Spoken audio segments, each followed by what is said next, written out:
Distinguished guests, welcome back to SETA 2020 at Clean Energy Technology Forum Plenary Session 7 in the topic of CMU Smart City Clean Energy by Assistant Professor Dr. Pruk Akarangsi, Director of Energy Research and Development Institute, Chiang Mai University. Please.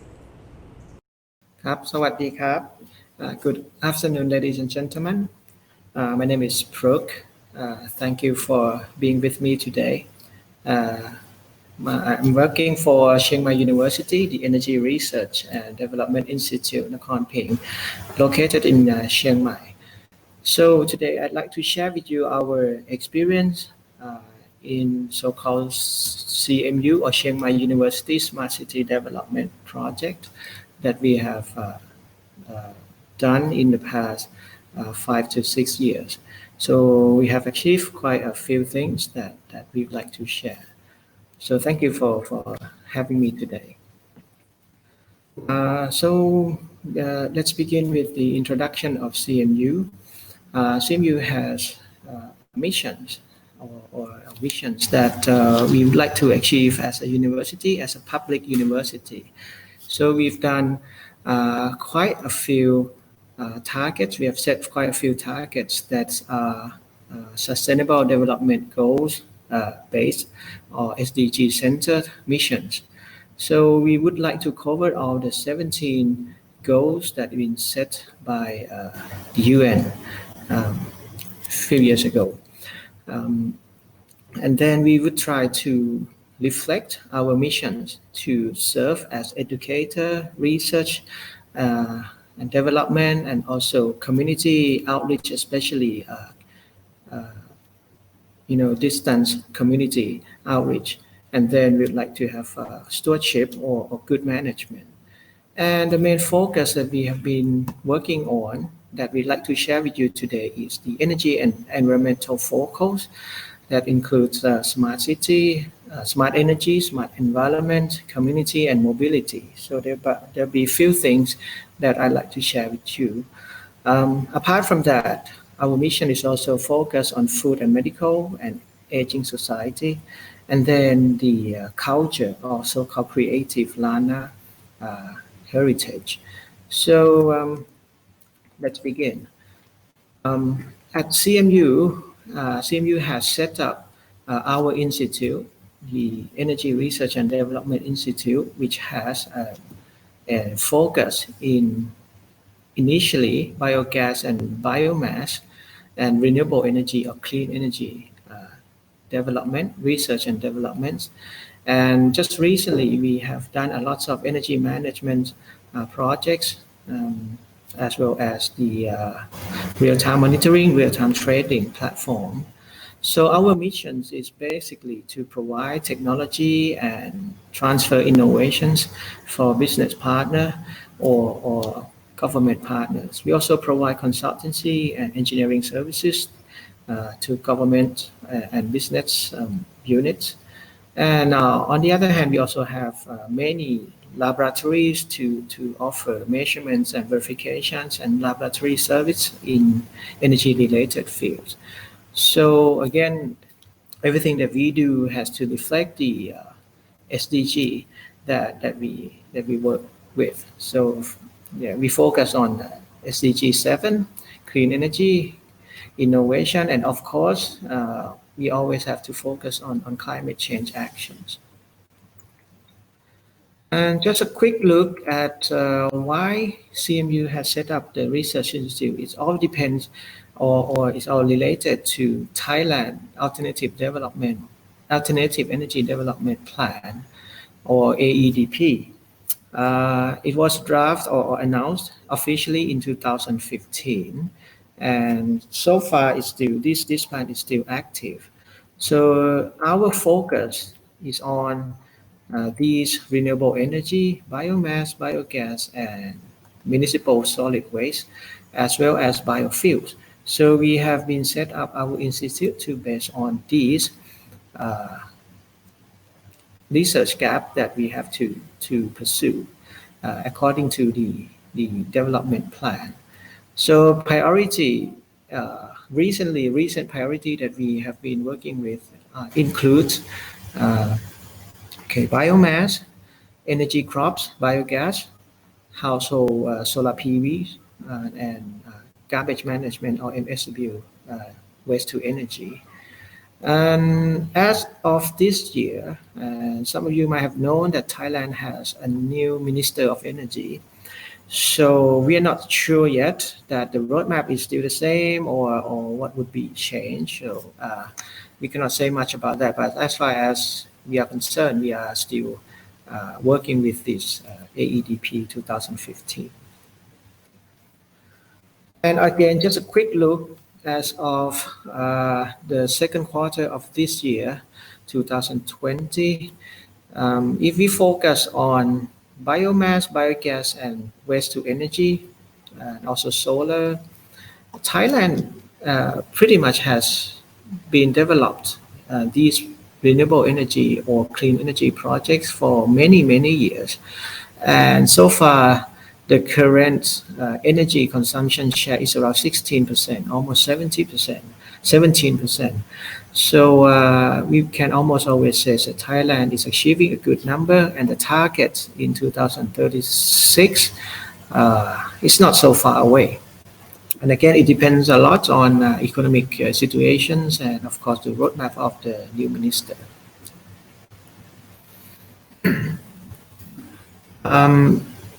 And this is again to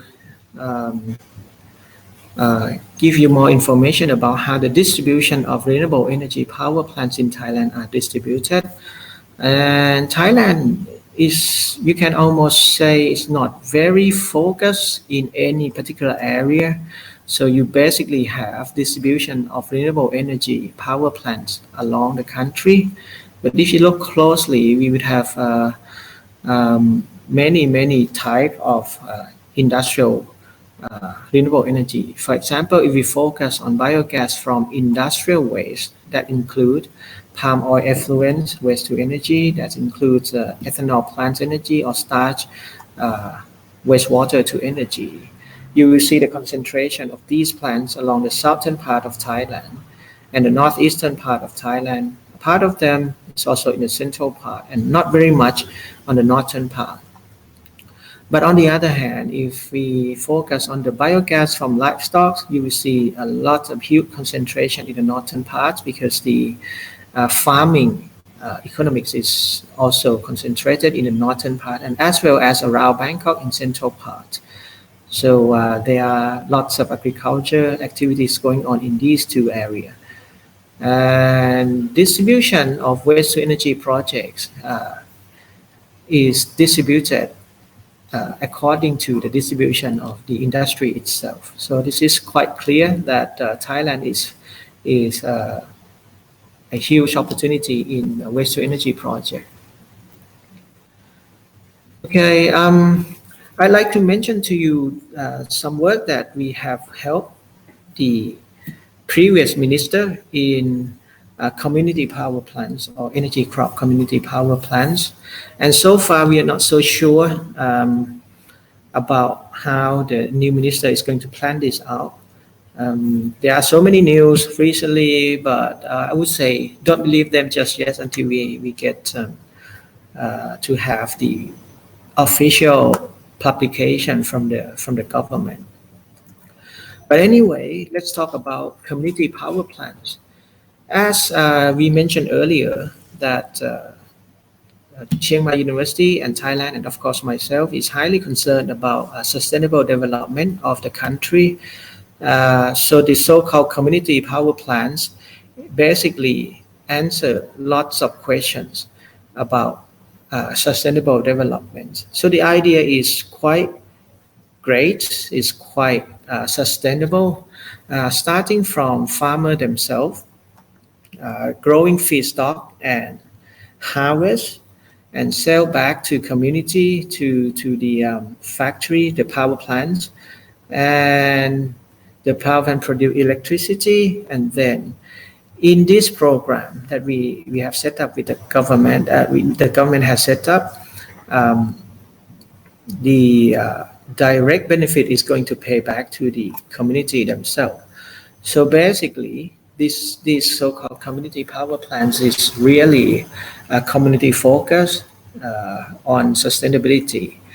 And apart from that, in technical point of view, these so-called community power plants, either is if it's produced from fast-growing crops uh, or napier grass in some cases, they are basically a semi-firm supply. So meaning you always have available fuels from plantations. You can plant lots of energy crops and feed it directly into um, power plants. And power plants is basically can supply a firm supply to electricity grids. And that really helped in terms of integrating with solar panels. Basically, everyone knows that solar farms, they can never be a firm supply. But in terms of integrating with these community power plants, the whole infrastructure of this power plant is basically can produce a firm or at least semi-firm supply directly to the electricity grid. So this is a great idea to initiate in Thailand, especially Thailand. Basically, in all the area of Thailand can grow very much anything all year long. As well as if you still remember the previous slide, we have or Thailand has used up almost all of the waste or wastewater from factory, from farms to produce biogas. So about 80% of the potential has been utilized to produce renewable energy. So energy crops, power plants is not a bad idea. But again, everything depends on policy and the economic situation of the country. Right. So, of course, if we would like to look at waste and energy management through biogas cycle, we've done quite a lot of these projects, and again, they answer lots of sustainable development goals, including clean water, affordable clean energy, responsible consumptions, climate actions, poverty, work and economics, and sustainable communities. So we can almost say in the biogas fermentation platform that we'd like to produce, to promote, the input can be waste from industry, waste from livestock, or exact energy crops being planted directly to feed as feedstock. And of course, the input will be produced or will be digested into methane, and biogas can be directly utilized into either the electricity, heat, or many times vehicle fuels. And of course, if you feed in wastewater, the wastewater or waste will be partially treated before it being let out to the post-treatment ponds to be polluting and be safe for the environment. On the other hand, the nutrient or sludge can be used as compost or dry compost and fertilize farming area. So all in all, you can almost always say biogas cycles is basically nutrient sustainable and also recycle carbons. And on top of that, when you produce energy through methane cycle, you did not really take away any nutrient, and it goes in circle to the plantation and to the value chain. So this is another advantage of promoting biogas cycles. Okay. Talking about technology, I would say technology is the least of the problem. You have available technology on and off shelf, available in the market. Okay, the trick of digesting these wastes is basically the pre-treatment and the handling of the post-treatment or digestate. Okay, the input, of course, as I mentioned earlier, it can be waste, it can be dry waste, it can be energy crops. So anything can be fed into fermentation. You can have a wet fermentation. This is an example of a continuous stir tank reactor, or CSTR. Or we can also have dry fermentation in the form of organic waste um, from household or from factory, and you can run it in dry fermentations. Not a big deal. But no matter what kind of waste being utilized, the pre-treatment has to be chosen correctly to optimize the utilization or the digestion of the feedstock. And of course, the production of methane from these two technology or other technology is very least of the problem. If you feed a good feedstock into good anaerobic digester, you will always produce methane. So it's not a big deal at all. Okay. And in Thailand itself, there have been a huge development since the 90s. Lots of research and development has been supported by the government through this route of 20 years, 30 years, almost 30 years of development. So right now, Thailand is basically at the forefront of offering this technology, not only for Thailand and Southeast Asia. Sometimes we get questions and suggestion needed from South Africa, North Africa, and we can very much helping people around the world. So we are very keen to support as well as is answer the Sustainable Development Goal. Okay, talking about energy crops is also not very exciting. Generally, whatever crop that can be grown to yield the most per hectare of lands, you can always choose those crops to run in the energy crop supply in the power plants. But recently, people in Thailand has been so excited about Napier grass. So I choose to give you some of the Napier grass number here from our laboratory of estimations. The key number is here. Napier grass contain very low solid and very high moisture. So meaning, in order to transport a ton of fresh Napier grass, you only get about 160 kilograms of usable volatile solid. So that's not a lot. That's not a lot. So generally, if we take a general number, an average number, for a ton of fresh Napier grass, you would only produce about 96 cubic meter of biogas per ton, which is not a lot. So economically or financially, investor has to have a concern on really the buying substrate pricing and the feed-in tariff that the government would have given. Okay, but anyway, I have emphasized on this that the energy crops for community power plant makes a lot of sense when it comes to community related, right? Even if you try to choose glass as energy crops, you can easily have high mass use per plantation area. Water and nutrient are necessary, but it can be recycled. And one of the most important aspects to use glass is that it's very year-round crop. So in Thailand, you can harvest 4 or 5 or sometimes even 6 times a year. That means the revenue comes very quickly to the hand of the farmers, and the rotation of the revenue is high in the community. So that really help pushing community, or basically decent work, economic growth, and then sustainable community. So it does answer these sustainability goals. And of course, glass are transportable.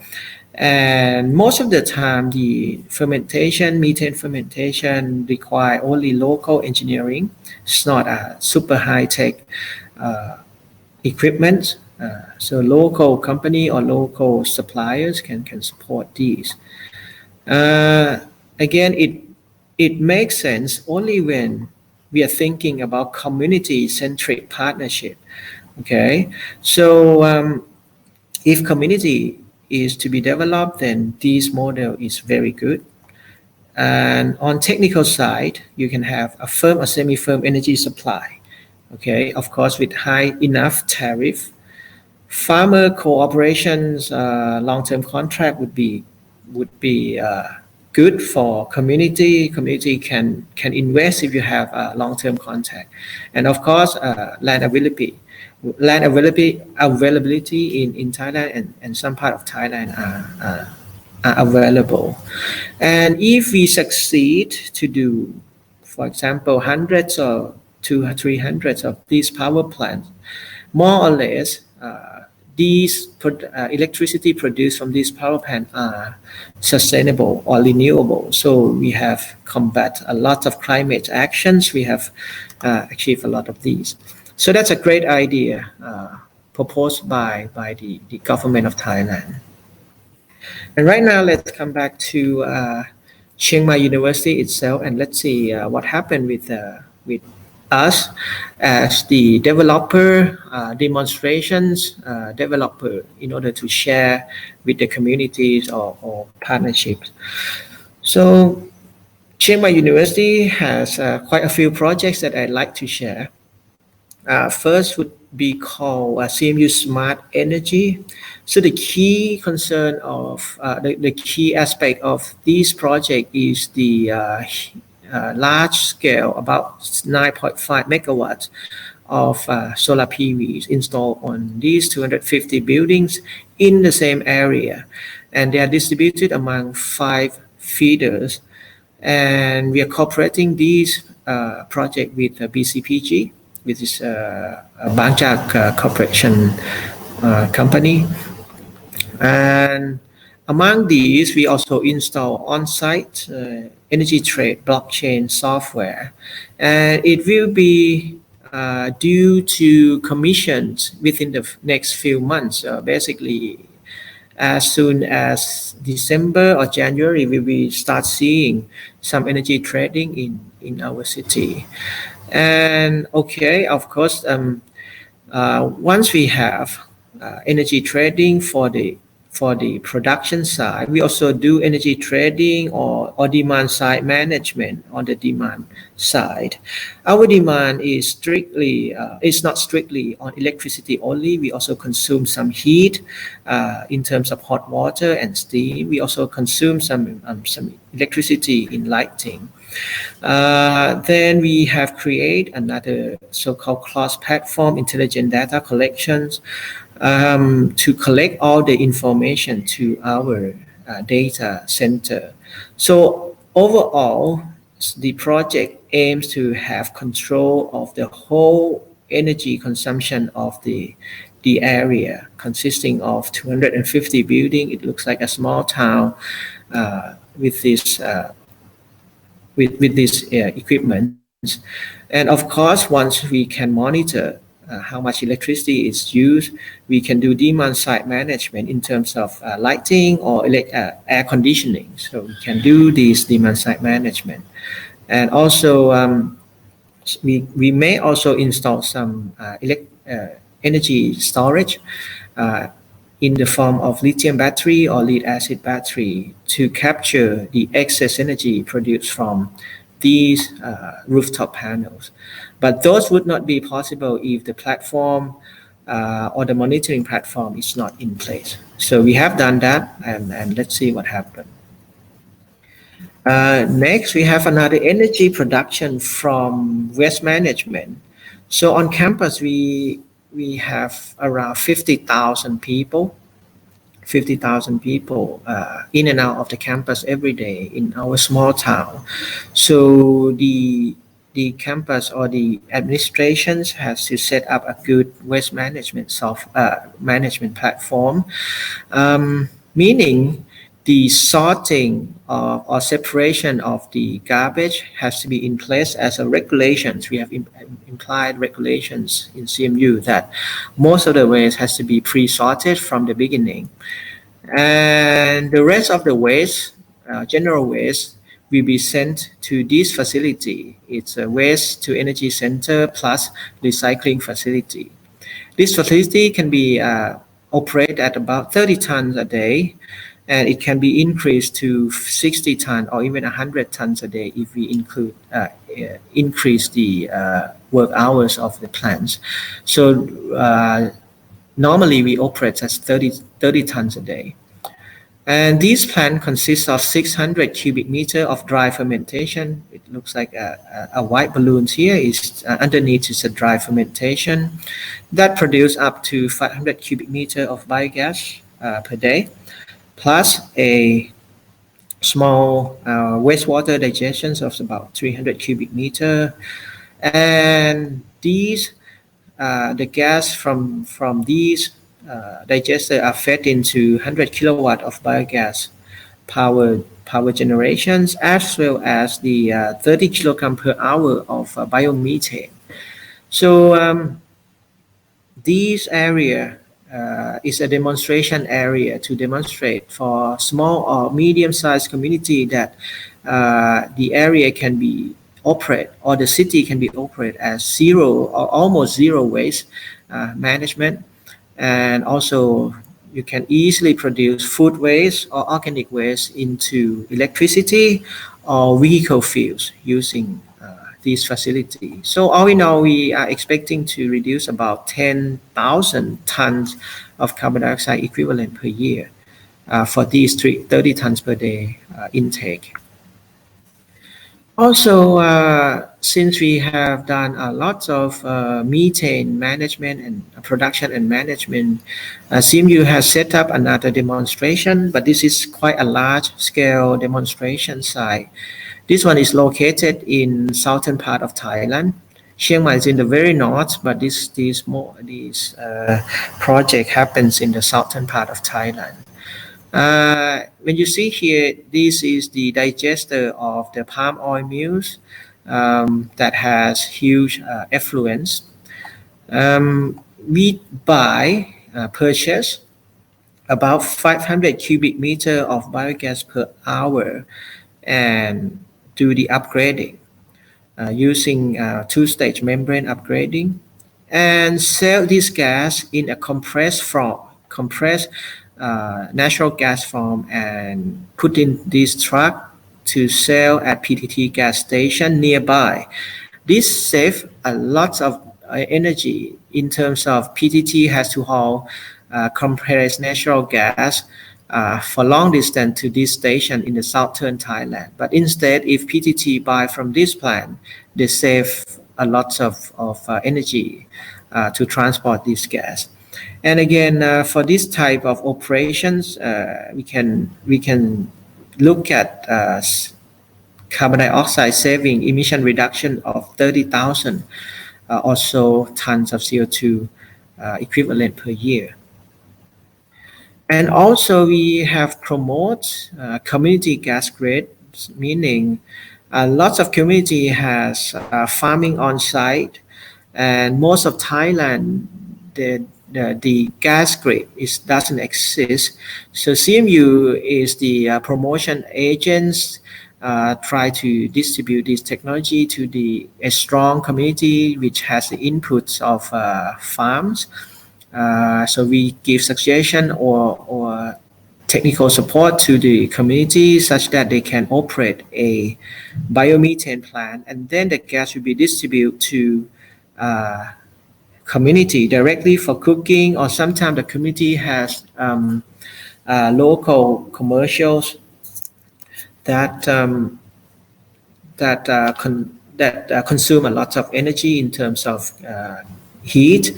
So these can support and save commercial plants in many ways. Right? And this is almost the last slide. These are all of the models that we would like to share with you. At CMU, by ourselves as a university, as a public university, we would always love to share our passion with community. We always share our knowledge through so-called lifelong education platform. You can log in here. And again, we always pursue the sustainable development goal. So again, thank you for having me today, and I hope you enjoy the information I presented. So right now, I think we have quite a bit of time in terms of questions. If you have anything, thank you.